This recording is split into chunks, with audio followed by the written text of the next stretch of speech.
السلام عليكم ورحمة الله وبركاته. هاي اليوم بنشوفوا معانا موضوع مهم جدا. عندي الأنثى هذه عندها 4 فراخ توكل فيهم.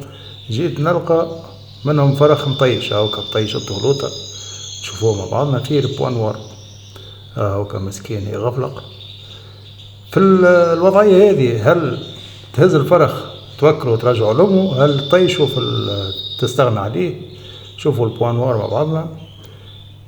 كيفاش يتم التعامل يعني مع هذه الفراخ في الوضعية هذه، شنو تعمل بالضبط؟ بالنسبة لي أنا أنثى استغنت على ولدها، يعني عصفور مريض باش يمرض لها الفراخ، فلذا يتواجب عليه أني نرميه يعني في القبالة، وربي يسامحنا نعتبروه انه في الغابة ورميته امه من العش وما شافوا حتى واحد. هذه هي لا سيليكسيون ناتورال. فما ناس يعني تهز الفرخ تداويه وترجعه لامه دون لو سونس انه باش يمنع الفرخ، لكنه الفرخ هذاك باش ترجعه بحذا خواته باش يمرضهم، يمرض امه وابوه، وبعد تتعدى البيت كامل والفاج كامل يمشي.